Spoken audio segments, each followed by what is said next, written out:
Elections దగ్గరకు వచ్చేటప్పటికి వరుసబెట్టి తమిళనాడులో తాయిలాలు ఓ పక్కన 10 లక్షల మందికి విద్యార్థులకి ల్యాప్టాప్లు, అదే కాకుండా పండగ కానుక పేరుతో ఒక్కొక్కరికి 3,000 రూపాయల క్యాషు, బియ్యము, పంచదార, చెరుకు గడ ఇవ్వబోతున్నారట.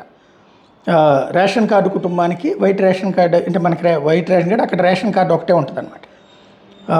ఏదైతే ఇవన్నీ కూడా పంపిణీ చేయబోతాం. ప్రజా పంపిణీ సేవా కేంద్రాల ద్వారా ఒక ధోతి, ఓ చీర కూడా ఉచితంగా ఇస్తారట. 2,22,00,000 మందికి రేషన్ కార్డు ఉన్నటువంటి వాళ్ళకి ఇది ఇవ్వబోతున్నారు. ఇవే కాకుండా శ్రీలంక తమిళుల పునరావాస శిబిరాల్లోని కుటుంబాలకు కూడా ఇస్తారట. టోటల్గా 6,936 కోట్ల రూపాయల ప్రభుత్వపు సొమ్ముతో ఎలక్షన్స్కి కావాల్సినటువంటి ప్లాట్ఫామ్ తయారు చేసుకుంటున్నాడు. 2011-16 కాలంలో కూడా అన్నాడీఎంకే ప్రభుత్వ హయాంలో 100 రూపాయలు ఉన్నటువంటిది కాస్త ఆ తర్వాత 1000 రూపాయలకి పెంచితే ఇప్పుడు 3,000 రూపాయలకి పెంచుకొచ్చారు.